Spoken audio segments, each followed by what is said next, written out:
People here, so we're going to go ahead and get started. Call the meeting to order, and we'll start with the Pledge of Allegiance.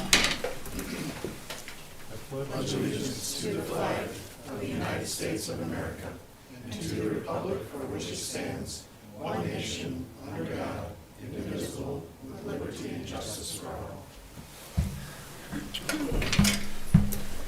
Okay, so welcome everyone to the February meeting of the Union Township Planning Commission. And we'll have roll call, please. All right. Squadrito. Here. Albrecht. Here. Buckley. Here. Gross. Here. LaBelle. Here. Lapp. Here. McDonald. Here. Shingles. Here. And Thering. Here. Okay, we're all here. We're all present, and we want to welcome our newest member, Nivea McDonald. Welcome.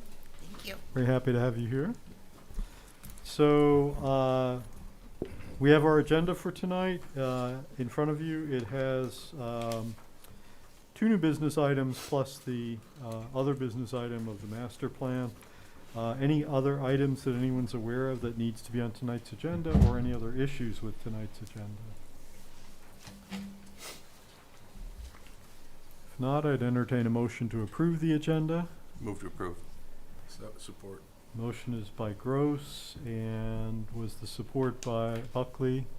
Second by Buckley to approve tonight's agenda as prepared. Any further discussion? All those in favor, please say aye. Aye. Any opposed? Motion carries. Next item is approval of the minutes. We last met on January 17th. You've got the January 17th regular meeting minutes in front of you as well. Are there any corrections or other issues with the January 17th minutes? I have two questions. Okay, please. Under section New Business A, I thought when we had discussed the sidewalk projects, we had asked for a full list of the projects, not just those that were granted temporary relief. I'm not sure, I might be misremembering that. Do any of the commissioners remember what we talked about with sidewalks, whether we wanted to see a regular list of all projects or just the ones that hadn't been completed? I can't recall. That's a good No, I question. can't remember.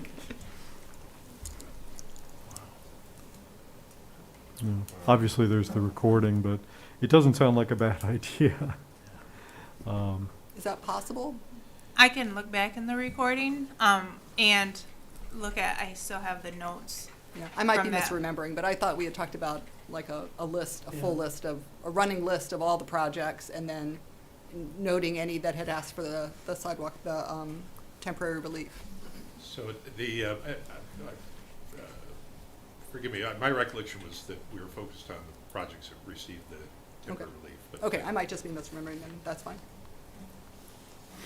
Is that something you have, though, is that a list, like a list in a file with ones that have been granted that relief? We have tracked those. We were looking at updating that. We don't have that for you this evening. Okay. We have tracked that previously. Sure. Other comments on the minutes?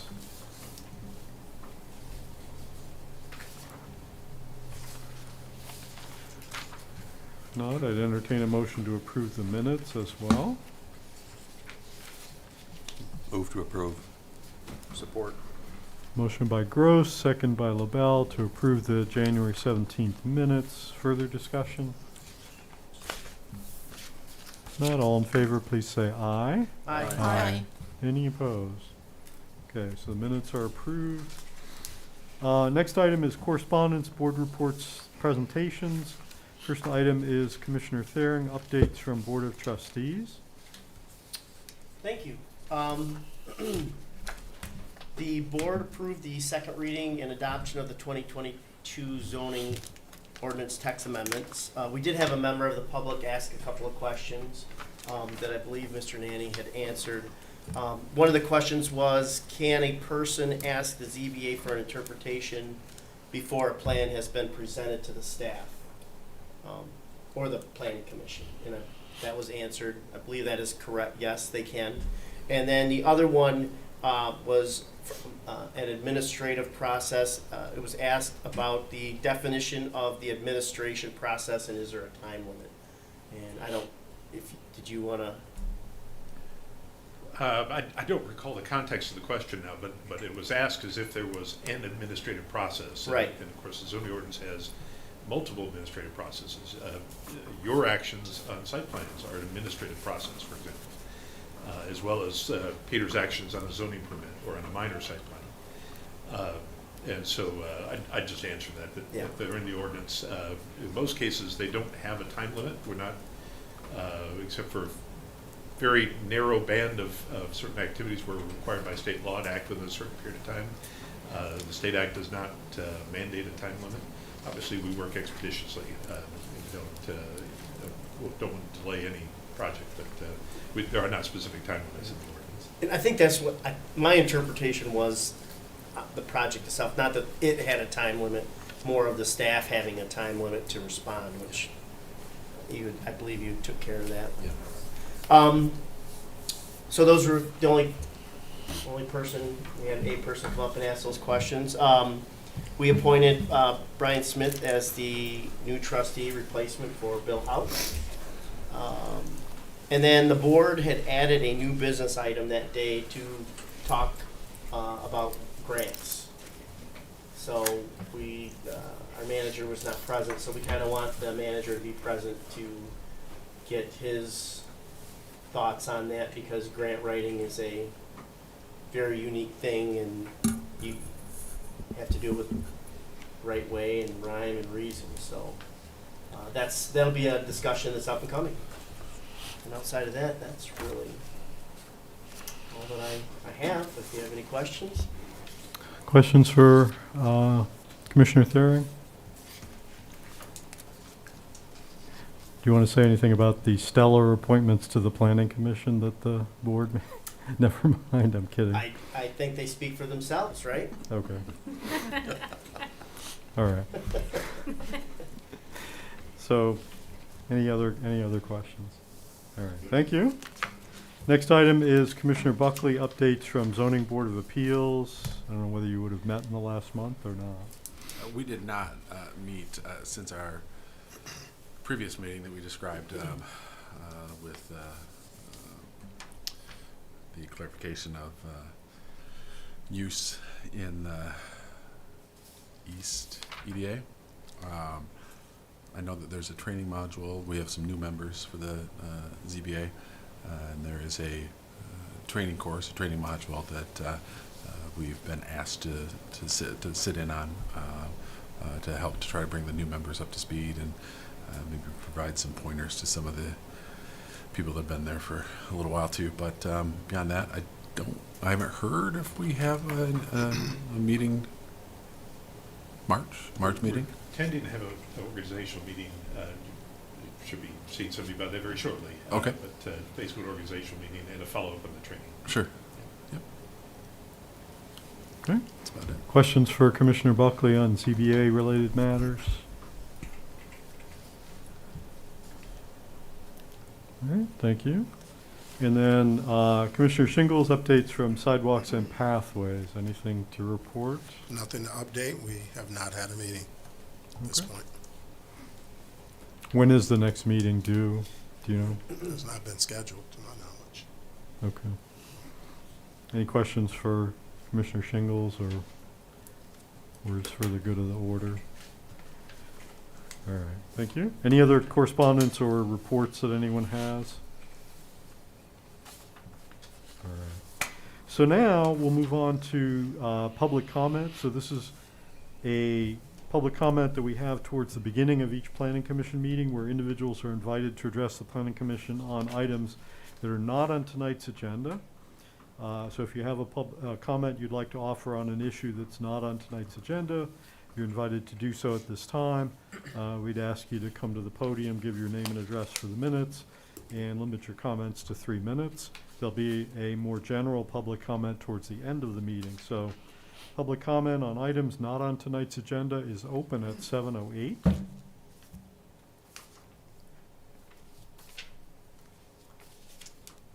We don't have anyone online now that's up and running.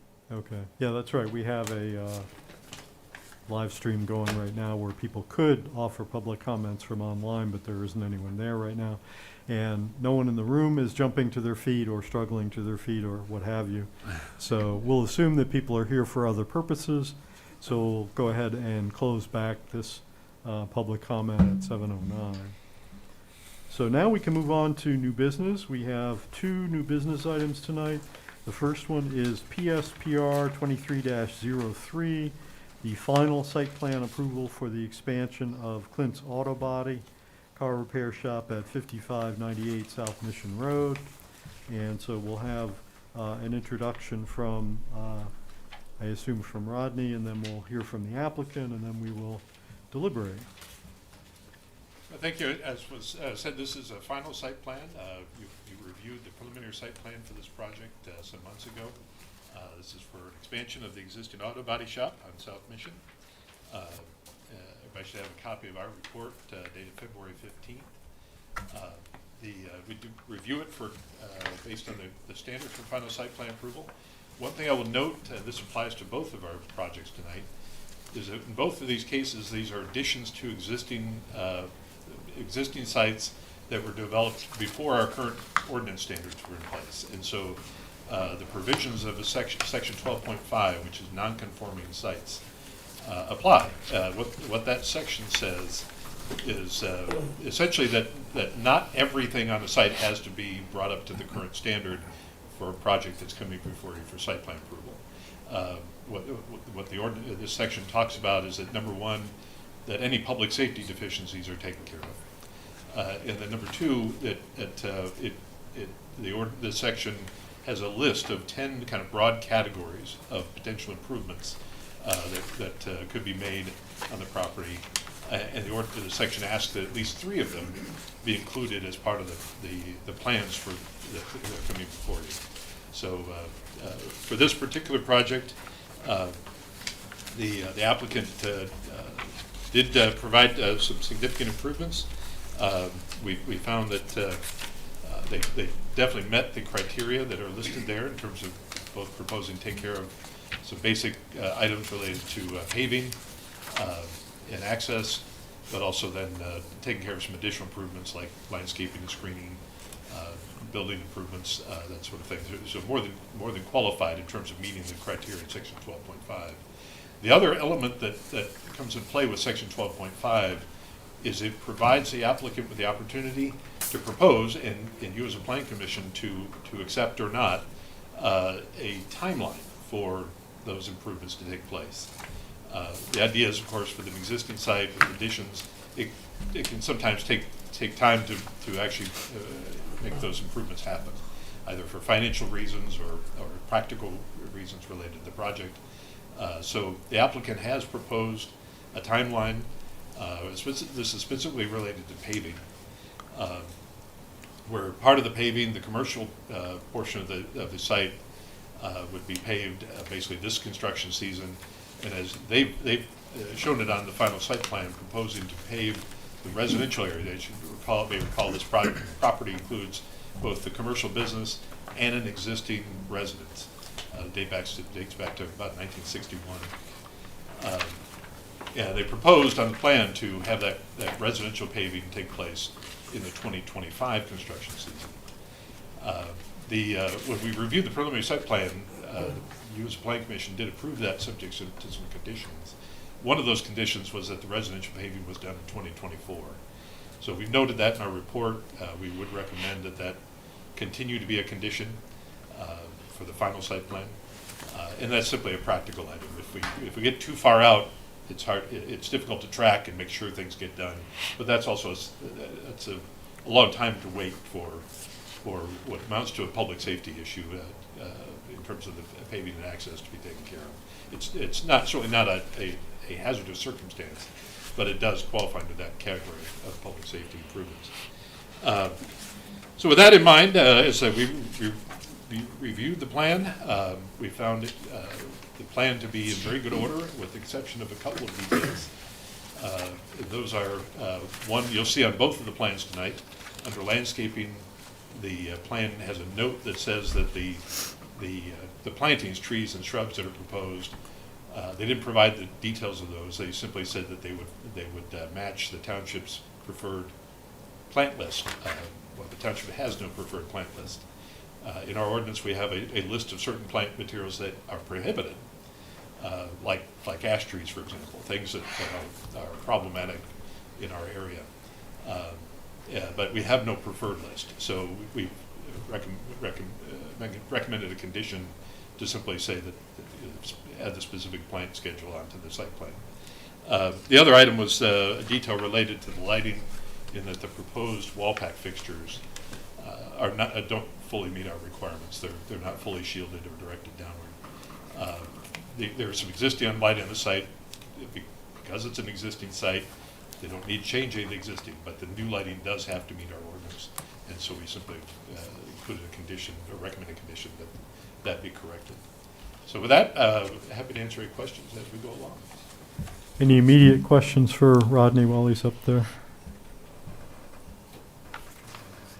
Okay, thank you.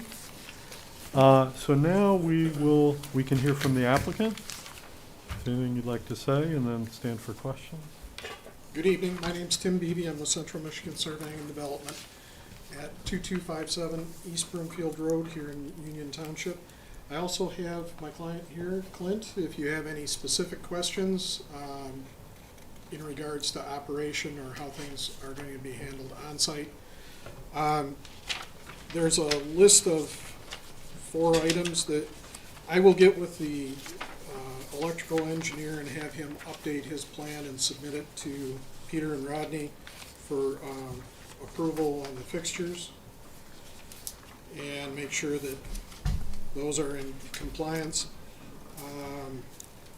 About a week ago, I had turned in an updated landscape plan. I believe that meets your requirements. Peter, did you? We got the updated plan, but it wasn't reflected in the report because it came in after. Okay, but is that item taken care of, so I don't have to worry about that? Yes, I did. Okay, all right. So, that gets it down to, I need to make the change, and that is a mistake on my part. The 24 to 25, I was here at that meeting, and that's what was recommended, was the 24, and I didn't go back in and change it. So I will get that changed. The landscape plan that we turned in a week ago will be inserted into the plan set, and I'll get the new lighting. And I think that will take care of it. So, we have no issues with the listing of requirements for us. So if you do have any questions for me or for the owner, I'd be happy to answer.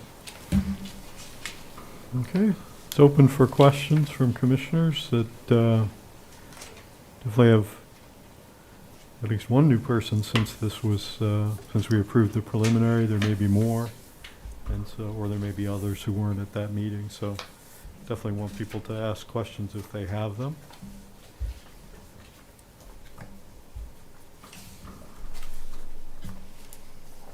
This is nitpicking on proofreading, but I noticed that question 17 wasn't answered on the permit information checklist. I presume that was just an oversight. Does the project involve the discharge of wastewaters into or onto the ground? It's an existing septic system. Right, it's just the question wasn't answered. So I don't know if that was just an oversight. The answer to that question would be no, because it's Okay. not increasing or adding anything. Okay.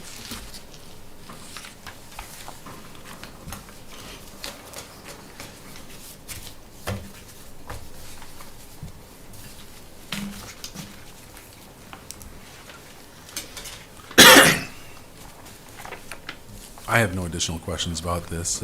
Fairly minor changes that need to be made since the review of the preliminary site plan, and the applicant has expressed support for making those changes, and so I don't have anything additional. Okay, we can have a motion to approve then, if that is the will of the group. I motion to approve the PSPR 2022-03 final site plan, and this is a motion to approve the final site plan with conditions.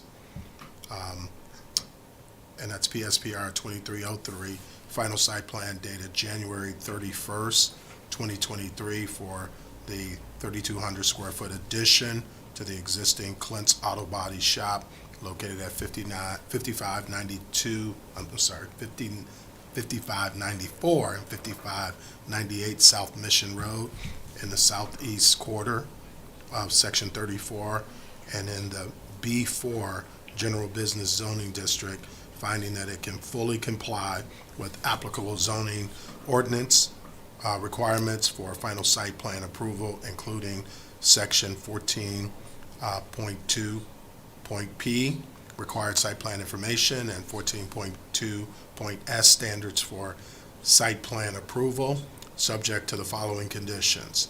Revise the development schedule, note on sheet 3, to confirm that paving of the residential parking area as depicted on the site plan shall be completed by the end of the 2024 construction season. 2, add the specific species of trees and shrubs to the landscape plan. 3, correct the 3 proposed wall pack light fixtures to fully shield and shielded and directed downward per Section 8.2 standards. And 4, zoning administrator review and acceptance of the revised final site plan prior to issuance of a building permit for this project. Okay, the motion was as stated by Commissioner Shingles. Is there a second? I'll second. Second by Lapp. Further discussion? This is a small nitpick here, but we state that the first condition number 1 is completed by the end of the 2024 construction season. Is the end of the 2024 construction season the same as the end of the 2024 calendar year? The asphalt plants close generally sometime in November, Okay. usually, but Mid-November, sometimes as late as, I mean, in the last 10 years, I think it's been 1 year that it made it to December 1st. Well, I guess You're looking It's at deer basically the end Yeah. of November is. I got family that works there. I'm just guessing. I was wondering if we should just say at the end of 2024, by the end of 2024, or just leave it at the construction season. the construction season is Okay.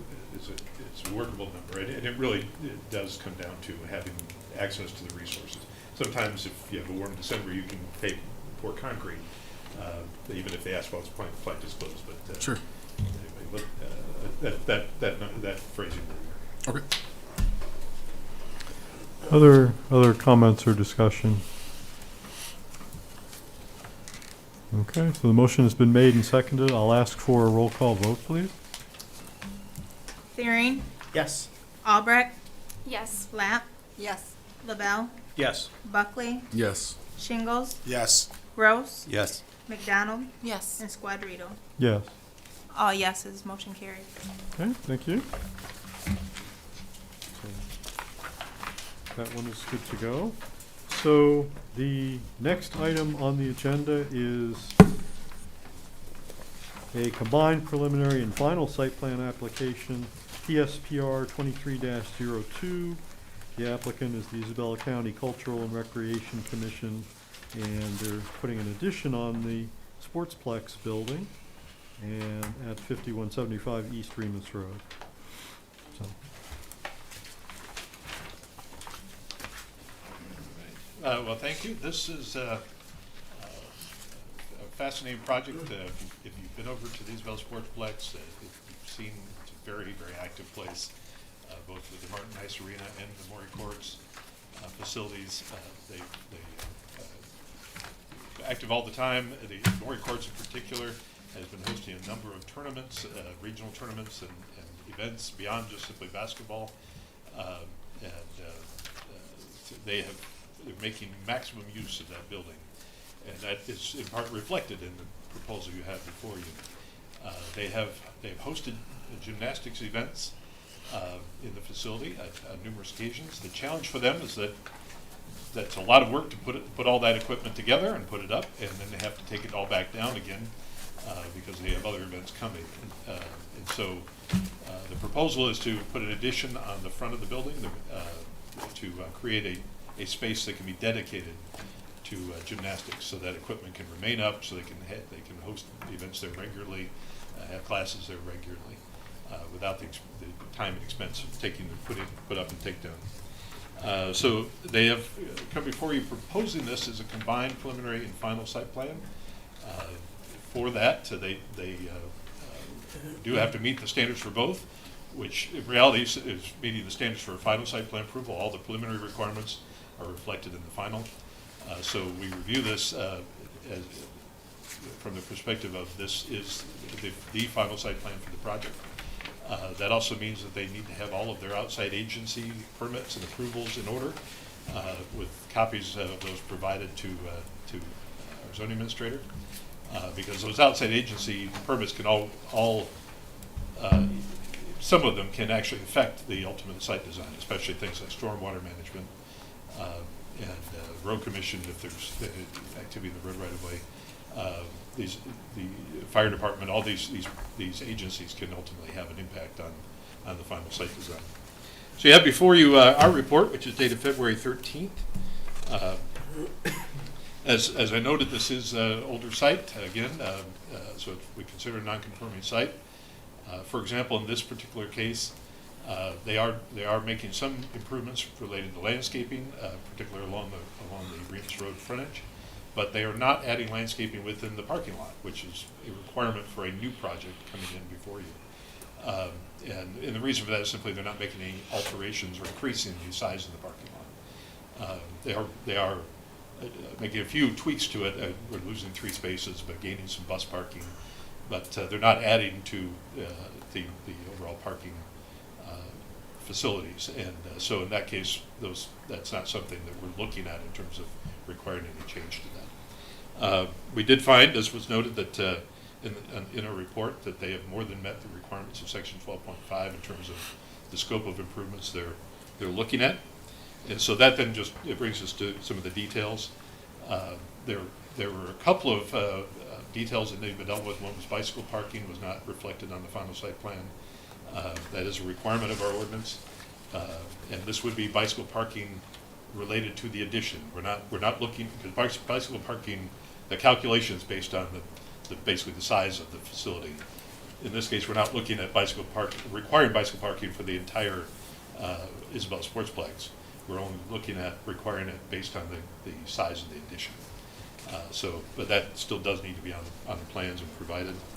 I already mentioned the business of the landscaping, that they do need to provide the specific tree and shrub species. The last item that we had on our list, and that's on page 59 of your packet, page 4 of the report, just some comments about outside agency permits and approvals. At the time of the review, we didn't have final reports from the fire department, from our stormwater management reviewer, or the public services department. So those are not reflected on the plans that you have before you. The fire department did provide a preliminary report, but took it back because there were some tweaks that need to be made to it. And so at the time of the review, we didn't have their final report. These 3 agencies do have the potential to impact the final site design. I'm not saying that they're going to redesign the whole site, but they can have an impact on the design of that's included in the final site plan for construction. And so because we didn't have these at the time of the review, we have basically recommended, and because of the other details, we've recommended that this be approached as a preliminary site plan approval only. As a preliminary site plan, it can be approved as presented. It more than meets the requirements for a preliminary site plan. The additional details we've talked about are all final site plan requirements. So that's our recommendation, is granting a preliminary site plan approval as it's presented, with basically asking the applicant then to come back with an amended final site plan. We did, as we do with all our projects, include a whole set of amendments, and among those motions, draft motions, And among those draft motions, we did include the full range. So we had a conversation in one of our previous meetings about this topic. And so among the list is a motion to approve the combined preliminary and final site plan. And with that, we did include some conditions that would address the things we've talked about in our report. I will note the fourth condition is difficult. This is why we don't recommend this. As you can see there, it essentially requires, and this is on page 60 of your packet, that fourth condition essentially requires our zoning administrator to make a judgment call about whether this needs to come back to you or not. This is not the type of housekeeping condition that we normally want to have as a final site plan condition. So it's there. If you choose to use it, we'll certainly work with that. But we would recommend, because of the current circumstances, that this plan receive preliminary site plan approval. So with that, I'm happy to answer any questions. Okay, again, any immediate questions for Rodney? There is a possibility then, if they meet the requirements and the outside agencies had no changes, would there be a need for it to come back to the planning commission? No, in that circumstance, as I said, the zoning administrator would be reviewing this, and if he found that that's the case, then he could accept the plans as presented. I thought that's what you said. I just wanted to thanks. Yeah, it certainly can be done. It's not the preference. We really don't want to be, we don't want to be replacing your judgment. This is really your judgment to make on whether a project receives final site plan approval. In a sense, it's putting that judgment on Peter. We can do it. I'm not concerned about it, but it does require a judgment call that really should be in your hands as part of a final site plan. Couldn't that condition simply be then, rather than, I'm not sure what the judgment call is. I mean, if the outstanding agencies, the permit or approve, or those approvals haven't come through, couldn't the condition simply state that if they recommend changes, alterations or changes that are not currently on the site plan, that it simply comes before us? I mean, why is there a judgment call there? Well, there's somewhat of a judgment call.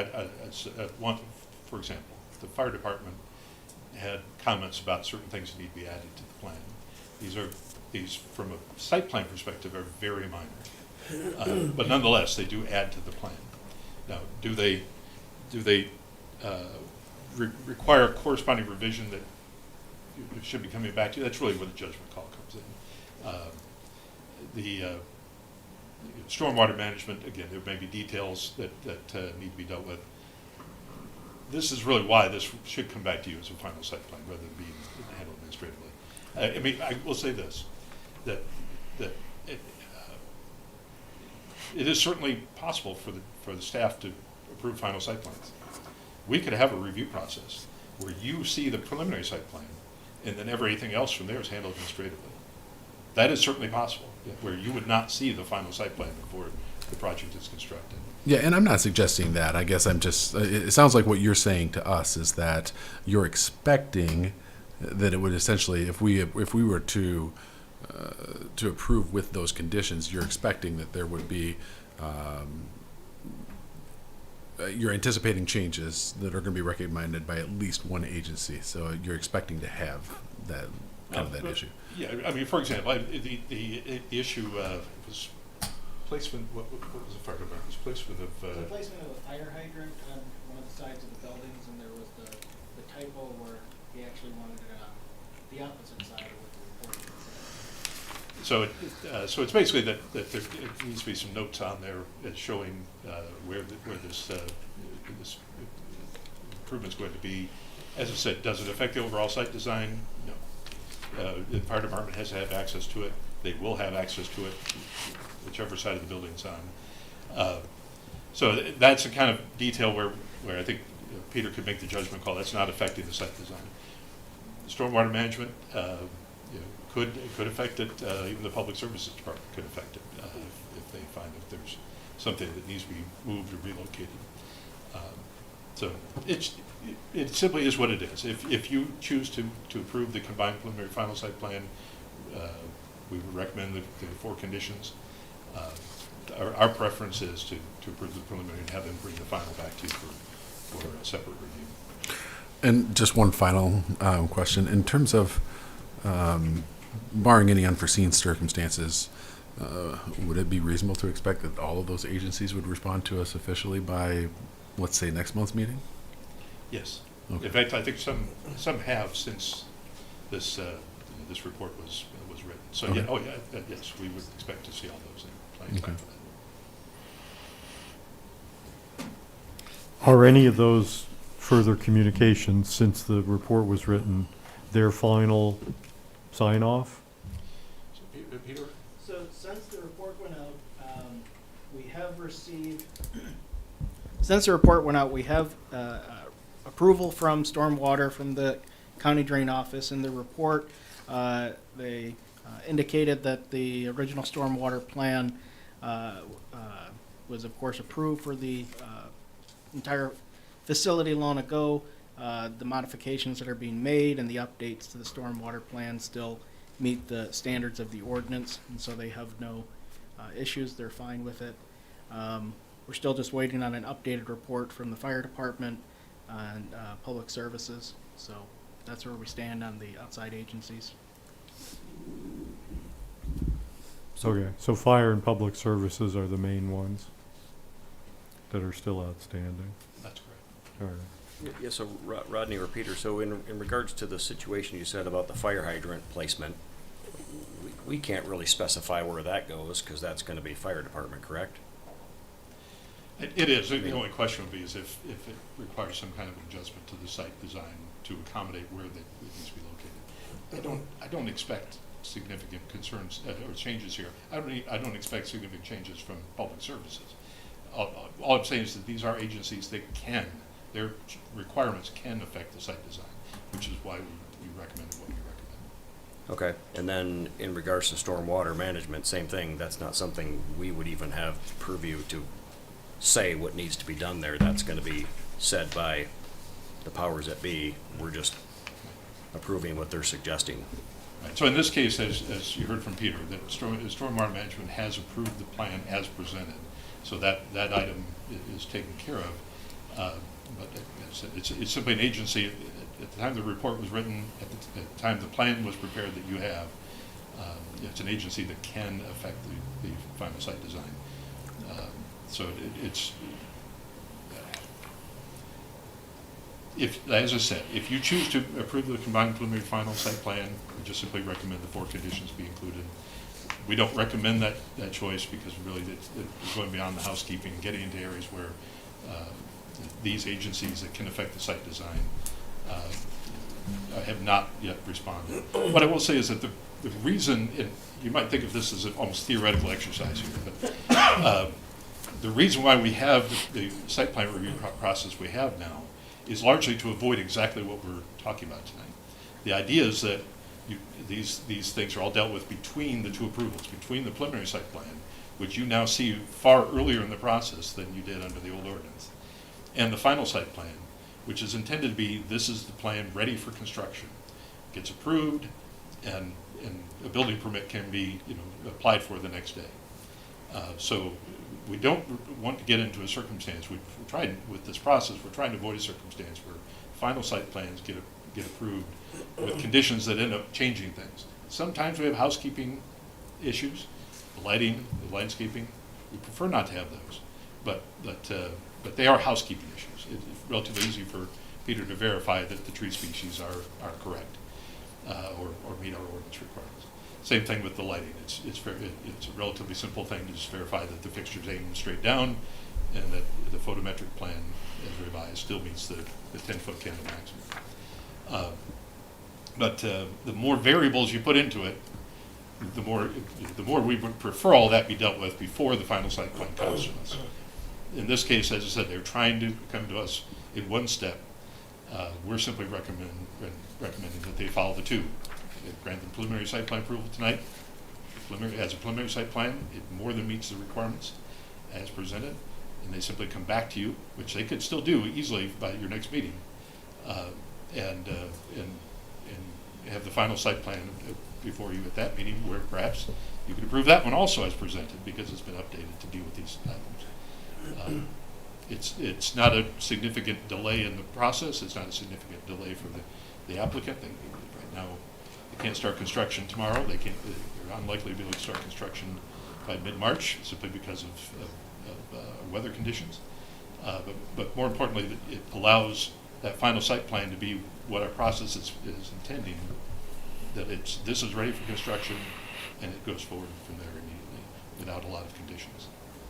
Yeah, I guess I was just kind of thinking of it from a different perspective, in a sense that we would only approve the preliminary based on potentially some changes, whereas I'm kind of looking at it as maybe we could approve both, and if there are changes, then it would have to come back. If there are no changes, then they can just move forward.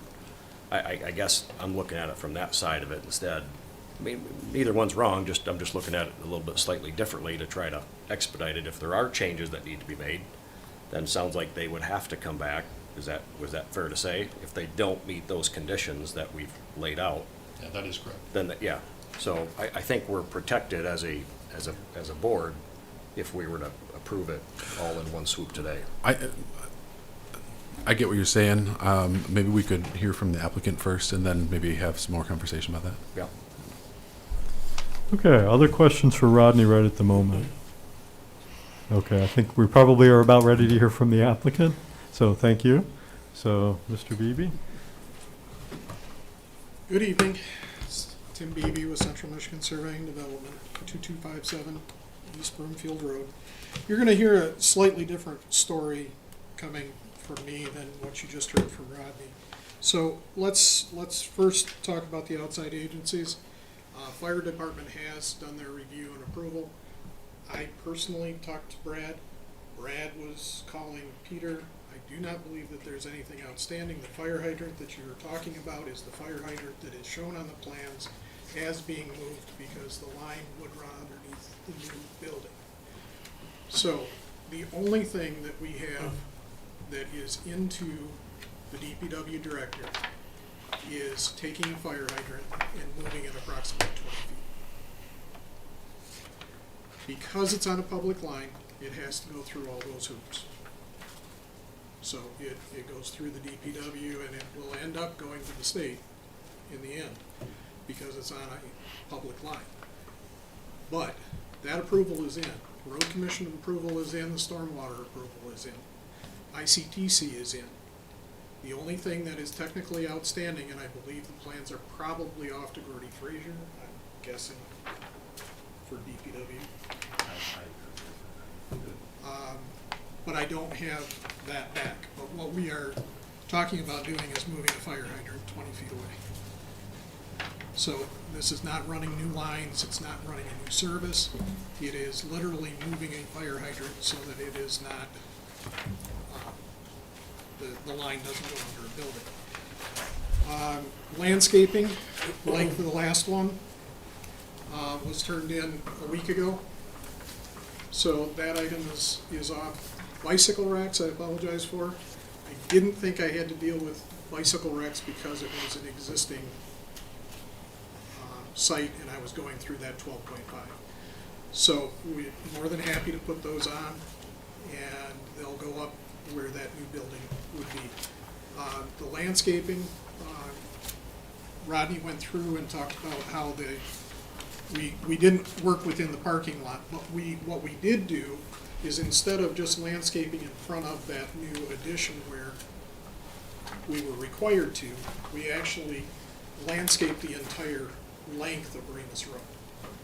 So that that entire length was done. There's approximately 1,400 feet of sidewalk being installed between sidewalks and walkways so that the interconnection is there to meet the ordinance. We have 600 plus feet along Remus Road that's being installed. And then we have the interconnections to take it back into the site, which is not something that had been on the requirements previously. So I see the outside agencies a lot differently. Right now, I am down to waiting for the approval from through Kim to Gordy Frazier and back for the moving of a fire hydrant.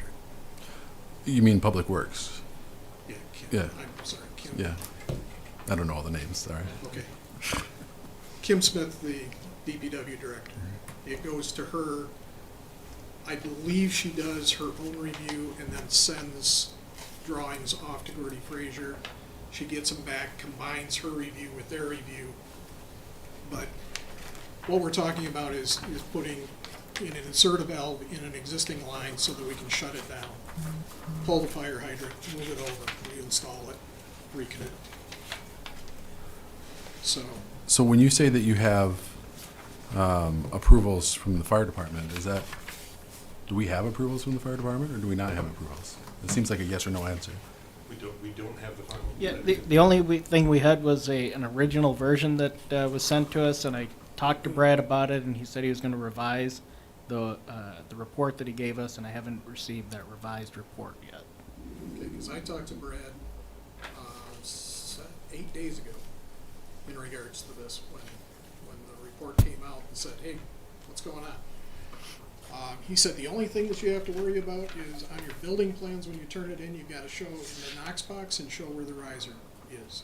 And that's something that's on the building plan set, not the site. That's for the plans for the building, not part of this application. And we do have Joe from JBS. You've been in contact with the fire department? I had the same conversation that you had. He had no concerns on the site. He just wanted some additional information on the construction drawings for the building. What I would recommend But with regards to the fire department is simply, if you choose to approve this as combined preliminary final site plan, just simply include the fire department on the list of outside agencies that we need the documentation for. I understand that the conversations have happened, we have conversations regularly, and I don't doubt that what's been said tonight is absolutely true, but until we have the paperwork, that's the requirement. The requirement is that we have the permits or approvals in hand, or we have an assurance of their approval, and that is also something generally in writing, like an email from that agency that says, oh, yes, it's good, I haven't gotten the letter yet, but I'm happy with it, kind of thing. So I would just simply include fire department and public services as the items. You don't need to include stormwater management, because we do have that agency at final action in hand, and they don't have any need for changes. So I just include the other two on the list if you choose to approve the combined program. And that's how the draft motion's written right now, right? The draft motion for combined preliminary final, yeah, it It has the three. It has the three, so you can just delete the Stormwater management. Thank you. So, with that, it's my belief that we are down to the final approval on a fire hydrant being moved and me updating plans to show bicycle racks. The movement of the fire hydrant is not going to affect anything else in the plan. The plans actually show that. Which page? There's a water main plan. Take a look at the cover, let's see. 9. Yeah, sheet 9 shows the existing and then shows the proposed. Okay.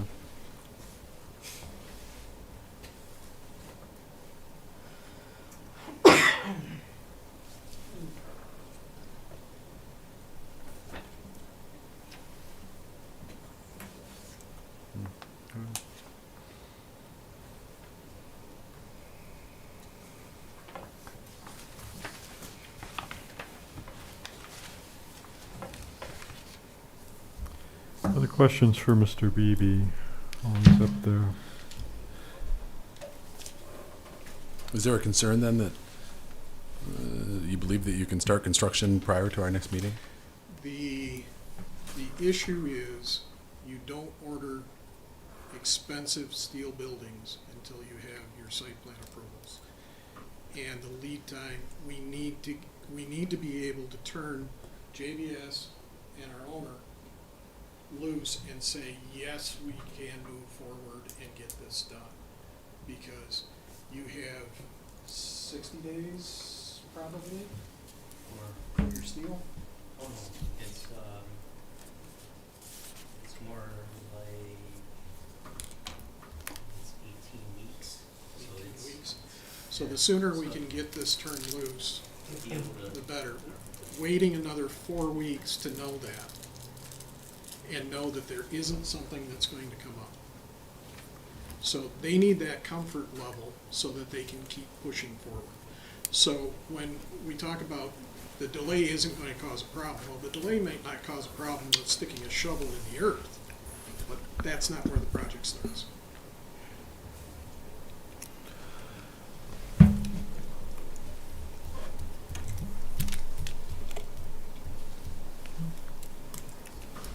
Other questions for the applicant?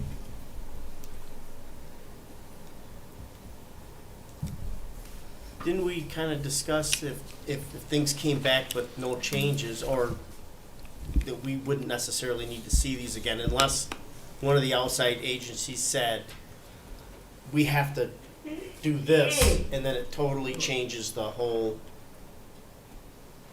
plan. Right. Then it would have to come back. But if things come back and we're good to go, then we don't need to see it again. That's correct. Yeah, that's that fourth condition. Yep. So understand that we need those letters, those documents from these agencies before we can. My point of view is The only one that I don't have any type of control over is your DPW, is what? is the DPW. Okay. Fire department, I talked to personally. I had him call Peter personally. I had the builder call him personally. And the fire department assured us that it was all taken care of. And as far as I knew, his paperwork was in. And if I would have known that his paperwork wasn't in, I would have been on his back. And we can appreciate that. Yeah, sure. We don't, but not to dispute anything that, I'm sure that that's accurate, but we operate on signatures, not trust, so. Well, I think we're getting ahead. Do we have any more questions for the applicant? No. Okay, well, if there's no further questions at the moment, I'll have Tim sit back down and then we can proceed with our deliberations. can I speak? You can ask. Absolutely. You're one of the applicants, right? Yes. Okay, yeah, go ahead. Make sure you introduce yourself for the I'm minutes. Joe Clayball with JBS Contracting, 1680 Gover Parkway. I just want to point out how important this establishment is to this community. Roddy, stated that at the beginning. This developer has gifted this to the community. To hold it up over a bike rack and a letter to move a water main just seems ridiculous to me. I mean, there's nothing that they can do with that letter that's going to change anything on the site plan. So I just want to urge everyone to really think about what this affects, as far as his donation to the community, and then the hurdles that get put in front of something that doesn't need to be there. Again, it's just, the project is a gift. I mean, everybody should be rejoicing that he's doing this and bringing all this to the community. Like Rodney said, you go out there and he's got tournaments, he's got, all kinds of things going on, bringing all this additional money, all these people. The hotels are full, the restaurants are full. We need to get this approved so we can get, as Tim stated, the building ordered. The construction starts well before dirt in the ground. And to hold it up over a couple of minor things like that's left. And I appreciate, Rodney, yes, at the time it was submitted, there's missing some stuff.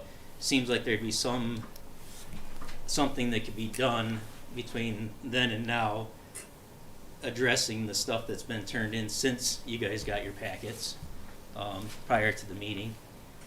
It shouldn't just come up at the meeting that, oh yeah, we turned it in 4 weeks ago, 3 weeks ago, we got all this stuff, but we didn't tell you. It seems like there could be another step in there as updates come in that you get made aware of that prior to showing up at the meeting. but that's administrative, that's, that's not why I'm talking, but it just seems to me strange that nobody knows that some of these requirements have been met, since the packets went out a while ago, I'm sure, because we applied a while ago. Again, I just wanted to reinforce the importance of this approval, and that, and like Rodney said, there's a way to approve this and keep the ball rolling, with the allowing Peter to review the letters and give his final blessing before we pull a building permit, and not having to reschedule and come back to another meeting. Just keep that in mind, and hopefully, everybody sees that as Rodney obviously saw, by putting that motion together on paper. So, anybody have any questions for me on the building part of it? Questions from commissioners?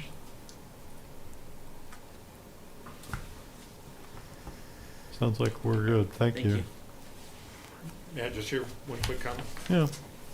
So in your packet, I don't disagree with anything said tonight by the applicant came before you. In your packet, right after the application form, you'll see it's part of our application packet. We included in there just as a reference, but it's in the breach application. It has a summary of each of the types of site plans. And it includes language, and this is right out of the ordinance, talking about the effect of preliminary site plan, the effect of final site plan approval. The comments that have been made tonight about wanting a surety and having approved site plan being a surety that they can have confidence to begin ordering material. The preliminary site plan approval actually is the action intended to grant that. That's part of the reason why we set this process up the way we did, so that not only can you see a plan far earlier in the process, but the applicant can have a surety by your granting a preliminary site plan approval that the site layout, the mix of activities, the size and the location of the buildings, parking, the basics that are on that final preliminary site plan are accepted. So they can have confidence that they can move forward based on that design. And that would frankly include things like ordering parts of the construction materials that have that long lead time. So it is the preliminary site plan that actually provides that. I understand that they want final, but as our system was designed, preliminary is intended to grant that, and that's what the ordinance says, so that they can have that confidence. I understand they're applying for both tonight together, so it is what it is, but it's actually a preliminary site plan that provides that assurance. So, anyway, with that in mind, as I said, I've said before, if you choose to grant approval for both with the 4 conditions, as we've discussed, we certainly can work with the applicant to make sure those items are taken care of and proceed forward administratively for that. So, thanks. Thank you. So once again, it's just before like us for deliberation. I'd just like to ask the applicant if they have any, is there any disagreement there with Rodney's comment in terms of preliminary site plan approval, being able to proceed with the order of materials and whatnot?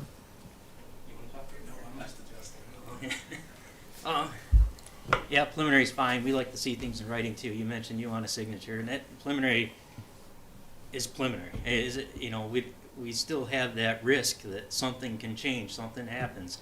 Change your mind, you change the board, you change people. We want final. We don't want preliminary. We're not trying, to do something outside of the letter of the zoning book.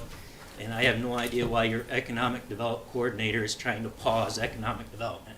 It just baffles my mind that the coordinator of economic development is stomping on development. Let's slow them down. Let's pause them. Let's do what we can to slow this process down and halt these projects coming into our township. It just blows my mind. That's the only comment I have. Thank you. I would just like to go on the record that I don't think that's what our economic development director is doing. I don't think that either. We all would like to see this project happen. It just needs to happen a certain way. That doesn't mean we're not ungrateful for someone that's willing to donate and make this project happen. I'm a little disturbed by those comments. Some of them. So, and I don't want to monopolize. The only thing I'm concerned about is, I mean, I want to see approvals, and honestly, my bigger concern is not from Public Works. My biggest concern is fire department. I know it sounds like everything's okay, but fire department and their access is their ability to be able to serve in an emergency setting, service that facility is paramount, and so I'm confident that what's being said is probably what's going to happen. And so I guess I'm still just kind of confused as to, as Commissioner Thering said, I mean, if that Article 4 there is saying, if we get approvals from all agencies based on the current documents we have, we're fine, and as soon as those approvals are in, whether they're tomorrow or 2 weeks from now, that's good to go. They have it, we approve. If not, if they say we want this, I do think it's reasonable to see that come back to us. I don't feel as though Peter should have to make a judgment call. So, I mean, I understand Rodney's desire to take it in preliminary and take it in 2 steps. But in the interest of trying to be expedient, I don't mind, if the phrasing is not appropriate as is for number 4, I don't mind approving as final with the contingent upon our requirement that we have to see it should any agencies require changes to what's already available and what's there.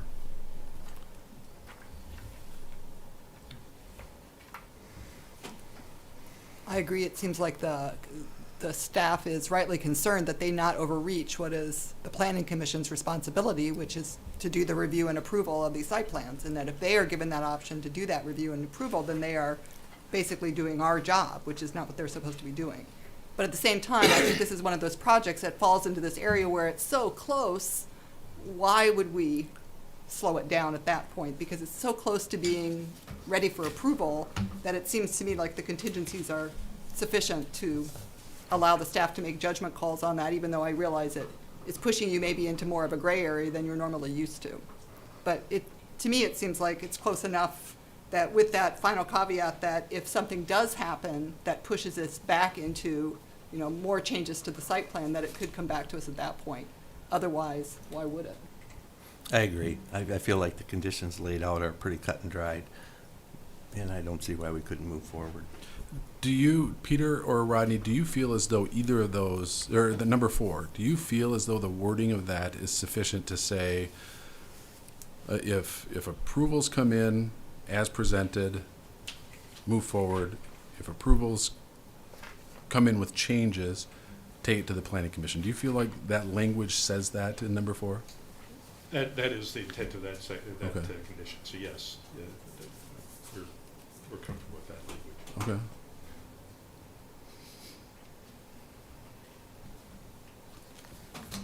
Any other thoughts from commissioners? So I just have a quick question because I'm brand new. Please. And I just want to make sure I'm understanding everything as well as I can. It sounds like the repercussions of us not approving both the combined and the preliminary and final today would be them not being able to order their materials to get the project started. What is the repercussion to us as the board if we do approve the combined preliminary and final and changes come in that change their final plan? I just want to see it from both sides. If there are changes, then the plan simply come back to you again. You would have a new agenda item on a future agenda. Okay. That would be the updated final site plan. So it sounds to me almost like it's we're kind of in an equal place. So they're having to put, money down on products that they need to get this project going. I don't think they would want to do that if they really didn't believe that this was going to move forward on the timeline that they're hoping for, right? And we're kind of like, one of us has to give here, it sounds like. Well, It seems like it's fairly equal as far as like the collateral that's being I think risked, I guess. I think our understanding is that a preliminary site plan does allow somebody to start buying Right. materials. What they want is assurance Right. that they're not making a poor business decision, and what we want is assurance that nothing is drastically going to change, despite the, verbal assurances Right. that it won't. So, Thank you. No, Yeah. I just wanted to make sure I was kind of picking up on everything as it was being laid out tonight. Yeah. But I appreciate it. Thank you. Yeah, and I just think that what Rodney and Peter have put in item 4 there, I think that protects us as a board. yeah. That if for some reason there was some major changes that came from the fire department or township public services, then they would end up having to come back. So I look at it as we are protected by the language Yeah. that they've included. So, my tendency would be to, approve that, and then if something major changes, then they gotta come back. But I'm looking at it from the other side than originally presented. I mean, Oh, I'm go ahead. sorry. I was just gonna say that I take Rodney's concern seriously in the sense that they're wanting to avoid having to make those judgment calls about what's major enough to bring it back to us and, to go ahead and hold it up for that month. And so, I'm sympathetic to that, but I also agree with other comments that have been made that this seems it seems like it's really pretty close to in final form, and there'd have to be something pretty unusual to come up to cause a change to occur to that level, so. My inclination would be it's okay to go forward with it, but I understand the concern. We don't want them to be making those judgments, having to make those judgments all the time. Well, and I think it's fair to point out that we want to be sensitive to the development and the ability to develop during this isn't California or a warm weather state. We can't develop all year round, so we want to be sensitive to that, but we also we're driven by, our primary mission for the community is to make sure that we're upholding the ordinance and the requirements that we do have, so there's a little give and take there. I don't see anything. If there was more concerns, stronger concerns in the site plan itself, to give me pause, I would say, let's just take a preliminary site plan. But it sounds like we're all in agreement that this is coming back to us if the approvals don't come in as expected. So I guess with that, I would go ahead and make a motion. So, I just have one more Oh. question. Again, bear with me because I'm brand new. Is there a worry about setting precedent for future, if another plan comes in where this is a similar situation, but there's, like you said, more complicated issues that might come back? Are we worried that at some point this will be looked at as like, well, they did it this one time, why won't they do it again? Is that a concern, or is that not a concern, or? I would think if the variables change, then it's not Yeah. the same thing. So it's a different. I would think it would be Just in my opinion, these guys see this all the time, so I'd really rely on their expertise to answer that. And that's why I asked, because like I said, this is my first meeting, Yeah. and I want to make sure I'm on the same page, but, Yeah, I would agree with Okay. Mr. Bell. thank you, I appreciate it. And it's my understanding that condition 4 gives us the protection, if you will, to, by virtue of what staff has said. I understand the urgency, the need, the interest, but at the end of the day, our duty and responsibility is to look out for the best interests of the citizens in the township, and we have a dual role in this, the economic development piece, but also the compliance piece. And by putting that piece in, if it's as far along as it's been stated, and it's been stated several different ways, then it sounds like this is going to happen in short order. But it's the but. If something runs off the rails, then we're protected by virtue of we're not going to move forward with it until all T's are crossed and I's are dotted.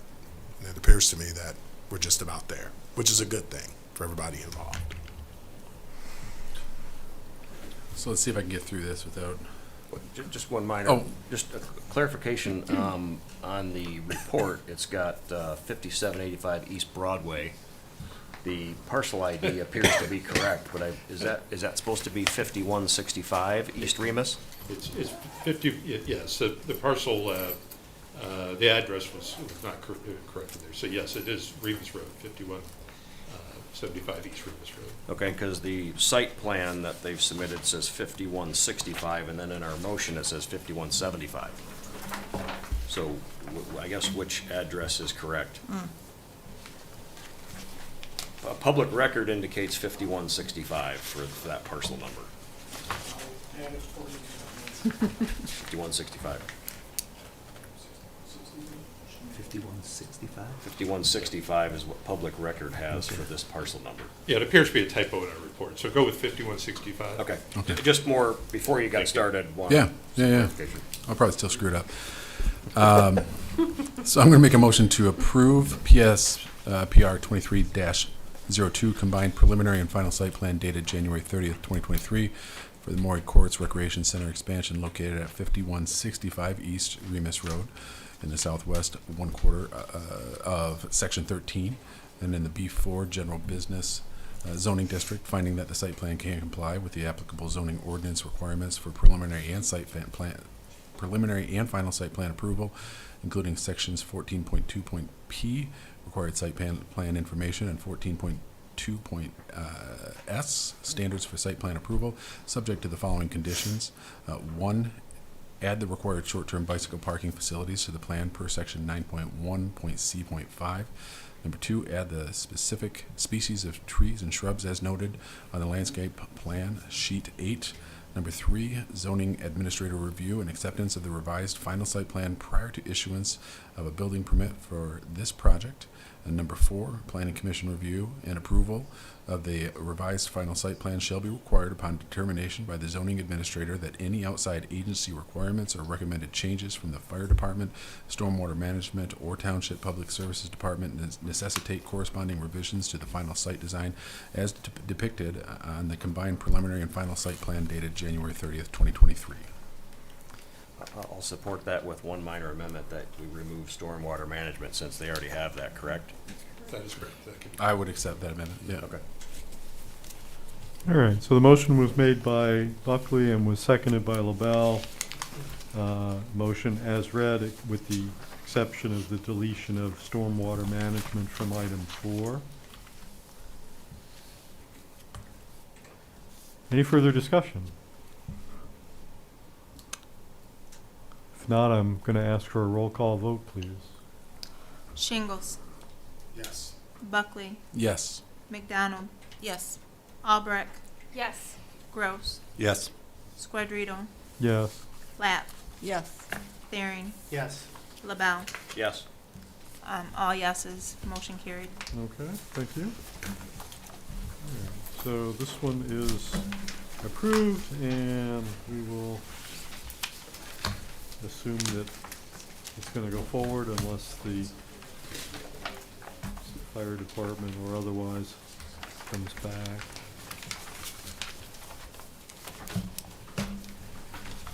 So we're ready to move on to our other business item, which is the 5-year review of the adopted master plan. So you have in your packet a memo from Rodney dated January 10th, but on my agenda it says updates from staff, so go ahead and give us whatever updates you have, and then we will have some discussion. Thank you. Yeah, we simply included the material from the last agenda in this packet again. This is simply a continuing process, and we're here available to answer any questions about it. Ultimately, this is your plan, and as we talked about, the end result of this review process would be a decision as to whether or not the master plan should be updated, or if you're happy with it, then it doesn't need to be updated. It's just part of the 5-year requirement of the state planning act. Okay, thank you. So as Rodney just stated, the first decision to make is whether the plan needs to be updated, and then beyond that, if the answer is yes, then a procedure to do those updates. If the answer is no, then we've completed that requirement of the act. So, yeah, so that's really where we are. We touched on this briefly in January, and the thought was that people would kind of sit down and give some thought to the ordinance. Rodney has suggested some ways of approaching this, some questions to ask and so on. But yes, that is basically where we are, so. Open this for discussion.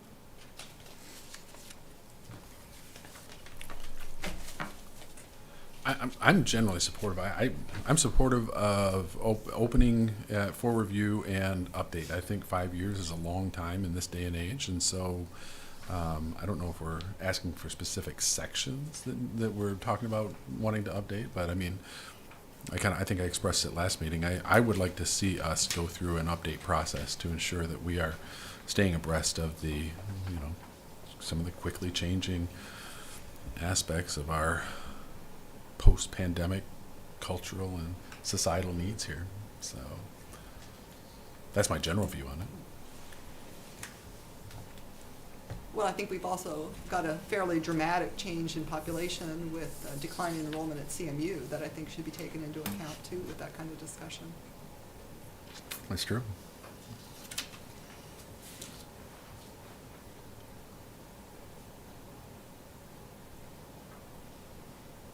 What do you, have you thought far enough ahead to kind of conceptualize? Are you because 5 years ago, we basically, or 5, 6, whenever it was, we ended up essentially rewriting the master plan, had a consultant, and it was the big, long kind of process. I'm wondering if you're thinking of that, or are you thinking more of tweaks and kind of surgical edits?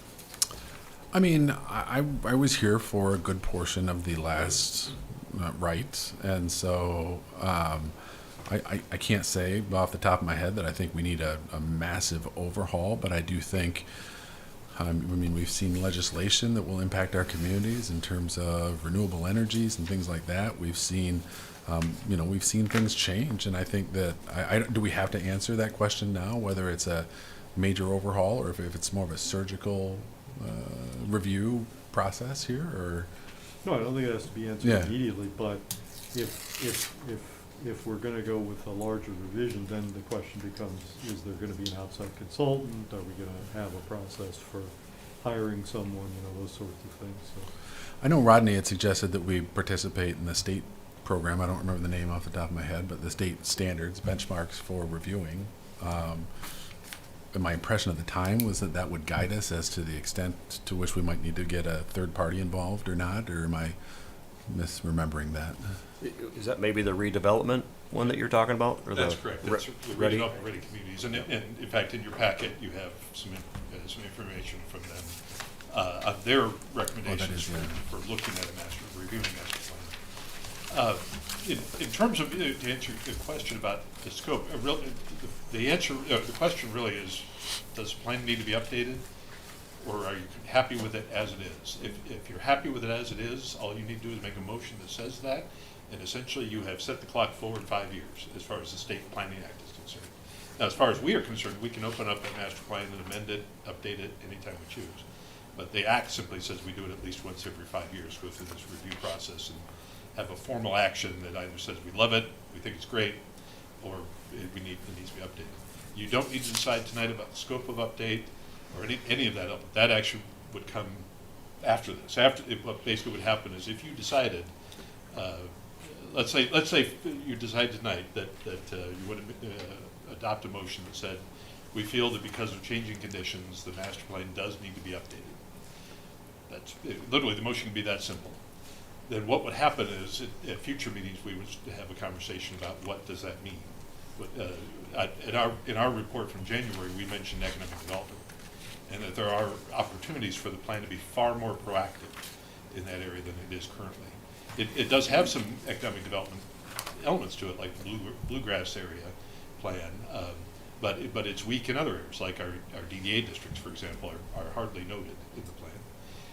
But in addition to that, there are real opportunities to look at, more practically look at opportunities for new industrial and research business development, and providing for that in the community in a way that matches what today's economic development site selectors are looking for. So that's one element, you know, in terms of a potential update that we could get into. But for right now, you really are, it's really simple. It's almost a yes or no. Yes, we should be updated, or no, we're happy with it as it is. I think in our last meeting, I mentioned that I've worked as a consultant for a community that twice looked at that 5-year review and twice said the plan is fine as it is. We don't want to update it. It was a very rural township. Their goal was to remain a very rural township, rural and recreational. You know, lots of second homes kind of a place. And that's what they wanted. And so the plan reflected that, and they were happy that they were continuing to stay in that lane. So it is certainly okay if you choose to do that. But in terms of the scope of any updates, that would come after the action to simply say yes or no. The other thing I'll say from a technical perspective is the 2018 master plan. We have the documentation of that plan as a PDF file. That's how it was provided to us from the consulting firm at the time. That unfortunately was common practice, especially among the larger consulting firms, because they wanted you to come back to them for the revision. And so they don't provide you with the original document, whether it was in Word or some other editable file. In my consulting life, I provided the Word files or the publisher files or whatever I was working in. But that was my choice. Most consulting firms didn't do that back in the day. Today, actually, it's more common for that to be a requirement of the bid, so it gets addressed at the beginning. And certainly, if we hired a consulting firm, I guarantee that would be part of the requirements for the bid. Anyway, as a result of that, what we have is a PDF file. We have turned that into a Word file by using Acrobat, bringing it back into Word. But essentially, that means what we have is the text, and we have the graphics, and any changes to that, we're going to be reformatting it anyway. So my suggestion to you is not worry too much about surgical or otherwise. I think in our memo we talked about policy. Look at it from that policy perspective. Is this doing what you want it to do from a policy perspective? And look at it in terms of updates. Look at changes to policy. What are the policies you want to have happen? And when we're talking about policy, we're talking really about what do we want our community to be like 10, 15, 20 years from now. Because that's the over-the-horizon view that a master plan has. And what we want that plan to do is to make absolutely clear this is what we want to have our community be over that horizon view. And so it may be that there's things we need to add to it. It may be there are things we need to delete from it or adjust. But that's the perspective I would recommend looking at in terms of the scope of changes when we get to that point. Okay. Thank you. So, anyone think that the master plan is great the way it is and no changes are needed? I think 5 years is a long time. I think a lot of things have changed in the community, population, how people want housing, a lot of different things, economic development, those types of things. I think is worth a look. Well, and let's face it, in Michigan these days, we're competing for residents, so we don't have a net inflow of population into Michigan. So if you're not reviewing the way you present to both the community and businesses, then you're probably missing out.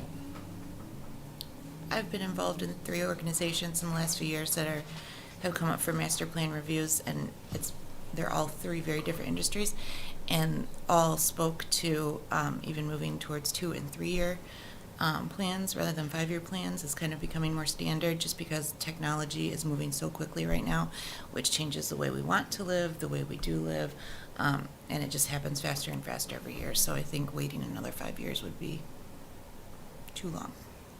Well, I mean, and maybe I misunderstood what Rodney said, but it doesn't force us to wait 5 years. Right.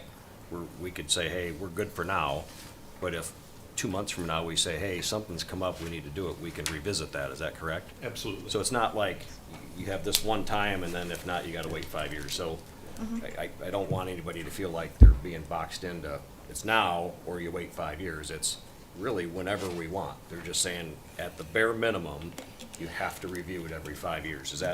Would that be correct? That is correct. Yeah, so that's all that's stating.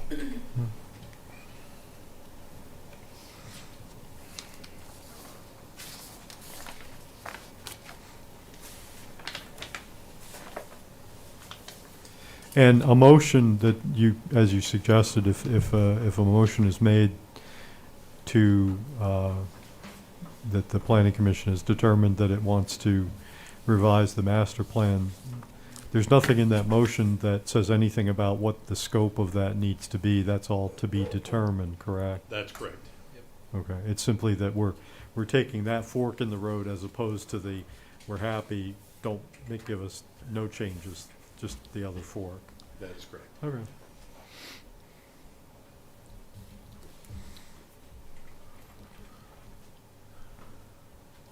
Well, what's the general temperature? Does everybody want to fulfill their childhood dream of master planning for a mid-sized community in rural Michigan? I think it's a good idea to start taking a look at it and asking the questions and then determining, you know. Well, we can determine then what the extent we want to Yeah. review. You know, at least take the fork in the road, not like Yogi, you can't do like Yogi Bear. Fork in the road, take it. I guess I'll just, I think I mentioned this in the previous meeting, but I'll mention it now, especially we have a new member here. The Board of Trustees is fully supportive of the Planning Commission. As part of their 2023 budget, they did include a line item for a master plan update, if that was the Planning Commission's decision. So there is funding in the budget already to update the plan, including to potentially hire a consultant to assist with that. So the resources are available if you choose to use them.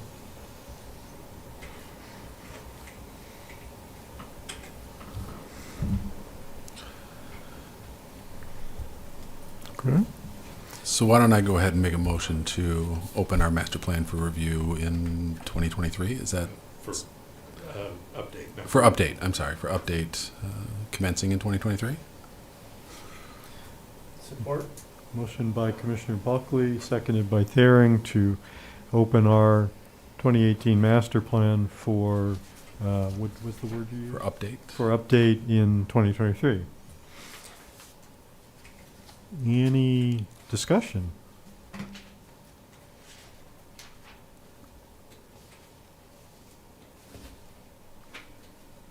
Okay, just because this is an official action, I'm going to ask for a roll call vote. All right, Gross, Yes. LaBelle, Yes. Buckley, Yes. Albrecht, Yes. Squadrito, Yes. Lapp, Yes. Thering, Yes. McDonald, Yes. and Shingles left at 8:11, so all yeses. Okay, thank you. So this, we've decided on something that's going to be on our agendas for the foreseeable future. So you'll kind of pace us and kind of put the appropriate things on the agenda. I think, we all should be, again, looking at the master plan, thinking about things, identifying areas that we think need revision.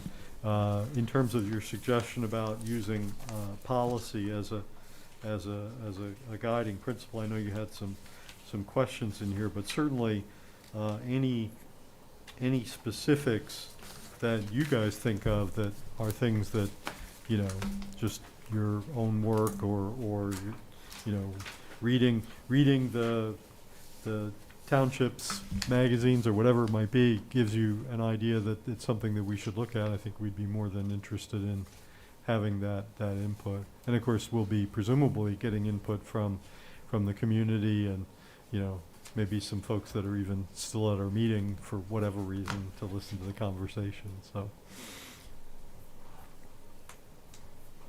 Other comments from commissioners at this time? I'm assuming we're not gonna delve into a specifics discussion tonight unless anybody has specific things they wanna bring up on that.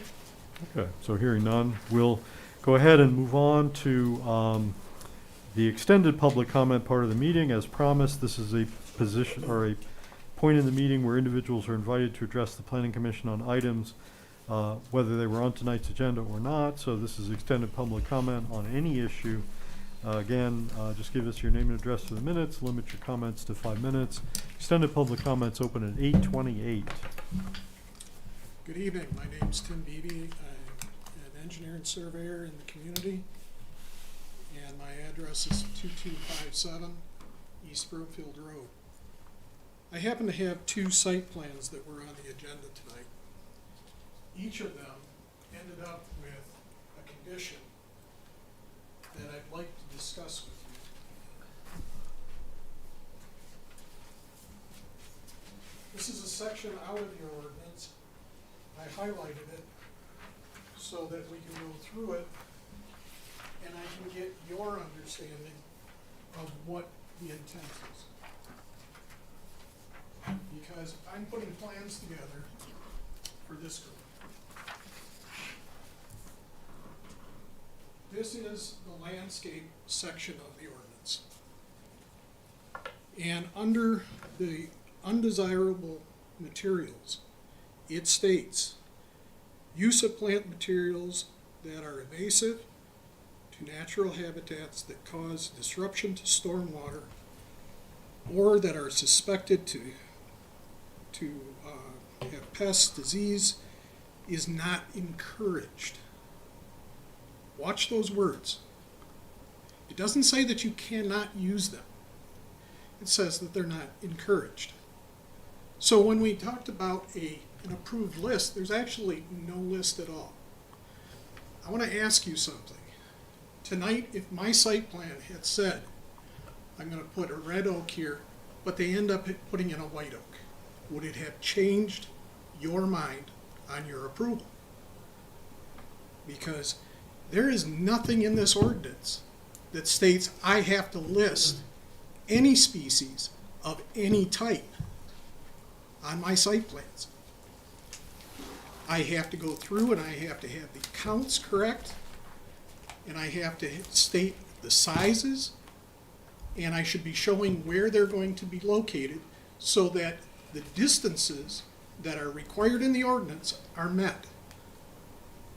But there is not one thing in your ordinance that states what a species has to be for a plant, for a shrub, for an ornamental tree, for a shade tree. Nowhere in that landscaping ordinance is there. So I'm putting these plans together for you to review. I'm asking you, does it matter if I put a maple in or an oak? Would it change what you said yes to, or would it turn to a no? Would it make a difference? Because right now your ordinance does not tell me, and it does not tell a landscaper, that you cannot use something. It says we discourage it. It could just as easily say, don't put it in. And that would be fine too. But if it says don't put it in, and the statement on the site plan says to an approved list, means check the list out, don't put these in. You can put anything else. So I have two site plan approvals that went through tonight with conditions. And what I'm telling you is your ordinance doesn't give the right for those conditions to be.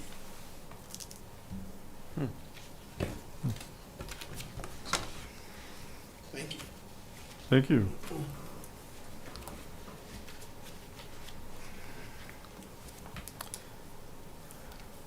I guess well, first of all, I really appreciate your giving us this comment. I guess personally, I'm curious to hear township staff's interpretation, what their thinking is on this, and just to be able to better understand what's going on behind the scenes on this. I can answer if you. Yeah. I would just make a point of order that this is just public comment. This isn't really a dialogue. But his statement is not correct. It's worth correcting it. To help him to understand it, but also to make it clear to him. That's up to you. It's entirely up to you. It's up to the chair. Well, I mean, I don't want it to become an extended debate, but I feel like it was a very specific comment about something we did tonight, and I guess I just want to see if we can somehow learn what the thinking is, and, you know, it affects how we do our job. I mean, I always operate under the will of the group, so if the will of the group is not to hear from Rodney, I'm fine with that, but I guess I'm inclined to want to hear from him. I'm in agreement with you, I Chairman. want to hear from him. Yeah.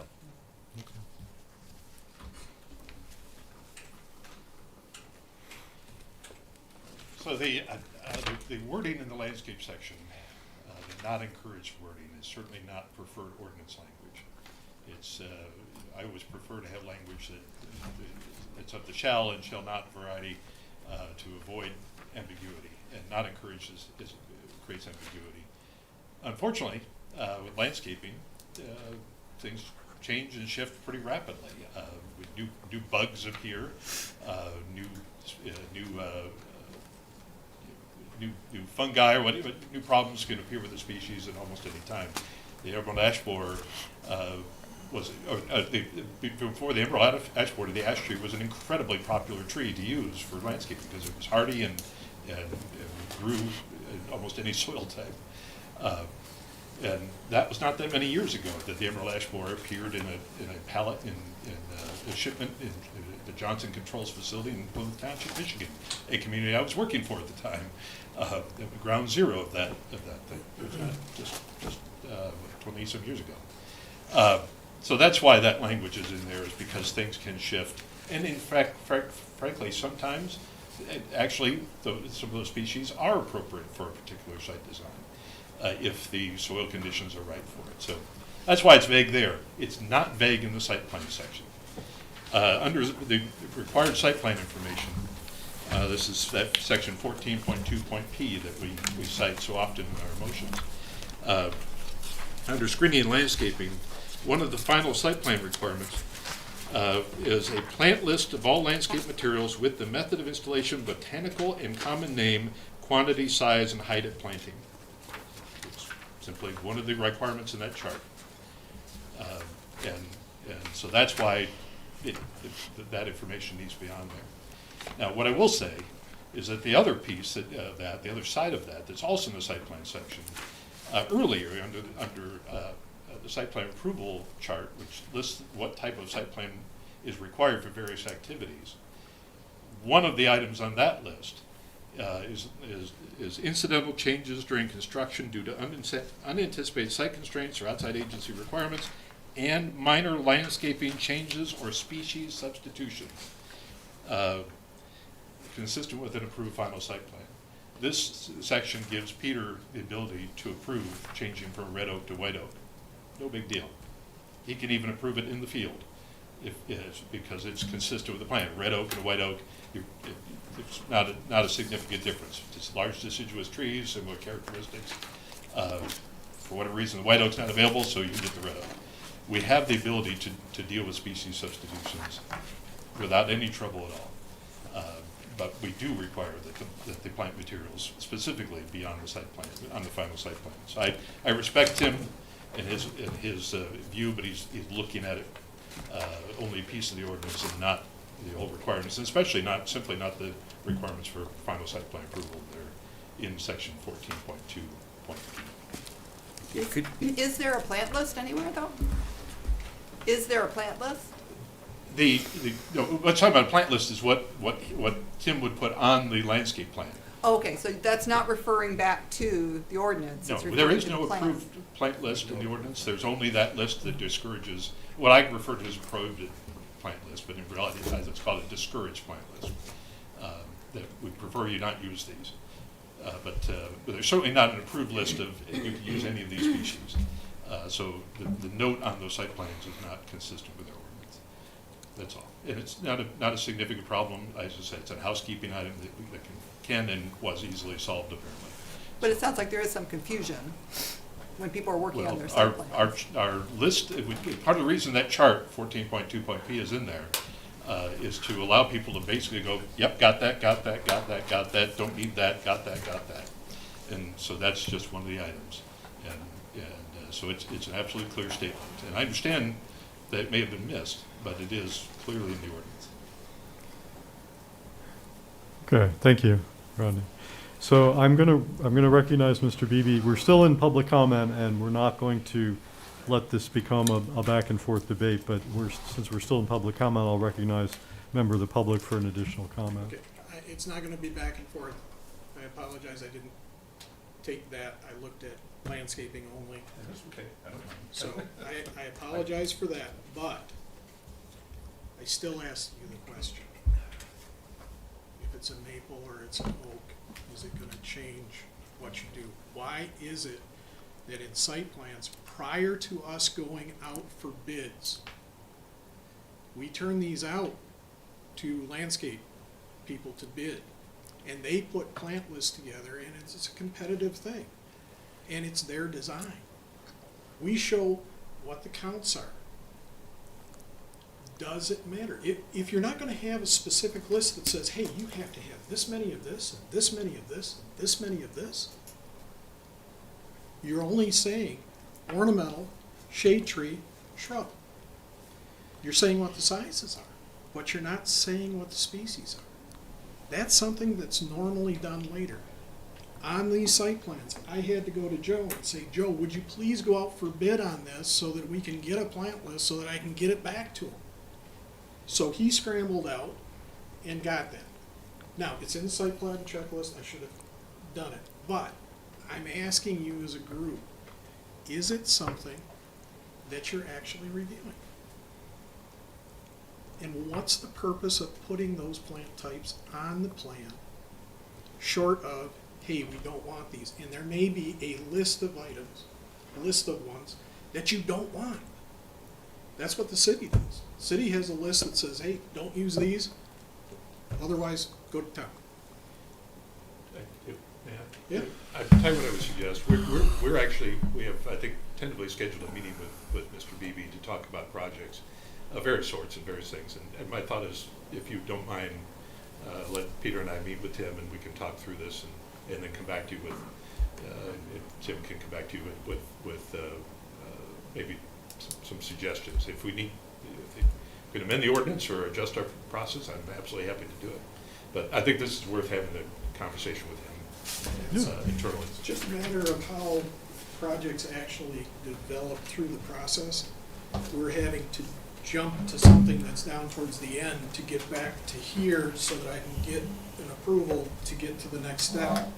But I've got something done that's down the line. So Okay, that's really what I wanted you to hear tonight. all right, appreciate it, thank you. In case anybody's wondering, I'm indulging that because I think these conversations are important because we keep hearing stuff behind the scenes and sometimes in front of the scenes about dissatisfaction from applicants and frustrations and things like that. And the more of that we can fix, I think probably the better. So any other public comments from the public? I don't have anyone online. Okay, well, I see a hand, so. Totally different subject. Do we have a process yet for the new stormwater? This referred to an update for the stormwater management ordinance, which actually is going to the Board of Trustees for an introduction at their meeting tomorrow night.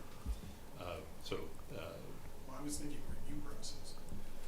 Yeah, How, we can talk. Good. Okay. We can talk. we got a new reviewer, so I haven't put through a plan yet to do that, how I'm supposed to get it to them, and is it supposed to go through the township or direct? Yeah, we'll talk All about right. that. Thank I you. assume you all will sort that out, but thank you. Last call for public comments. Extended public comments closed at 8:42. We thank the public for their comments. Last item is final board comment. Any comments from board members?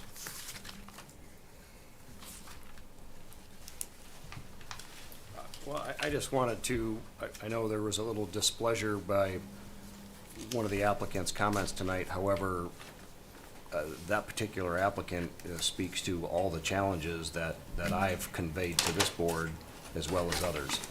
I know at one of our previous meetings, Commissioner Buckley had mentioned that, well, if nobody's willing to put their name on it, then we don't have a problem. Well, I was able to get 7 of these folks to meet with Mark Stuhldreyer, our manager. There was another dozen that wanted to be there, but we tried to keep it condensed to a manageable amount of people. So they all met with Mark. I was there. I didn't say much. I'm just a liaison. And they all went on record with Mark, 7 of them, with another dozen in the queue that would like to be there. So there are challenges. I'm hopeful that our manager will be able to bridge those challenges with those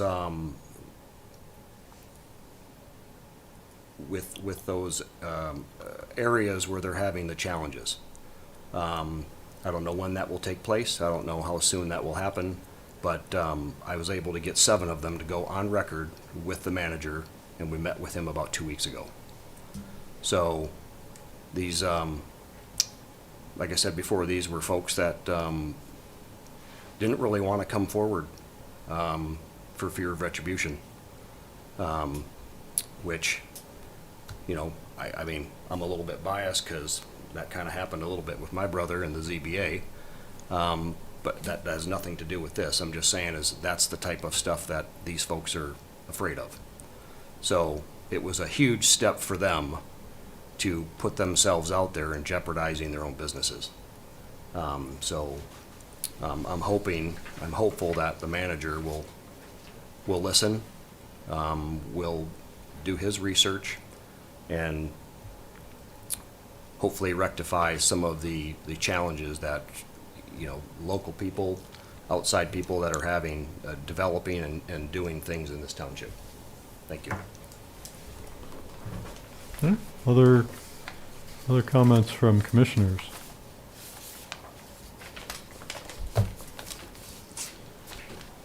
All right. So we are scheduled to meet again. It's going to be March 21st, because we're at a 28 year, so it's the same day of the week. So March 21st will be our March meeting. The trainings are coming up on March 1st. I don't know if anyone else signed up for those, but the Mount Pleasant-based trainings are March 1st. And so if you are interested, talk to Peter if there's still opportunity to register for those. So otherwise, we've completed our agenda, so we'll stand adjourned until our March meeting. So thank you.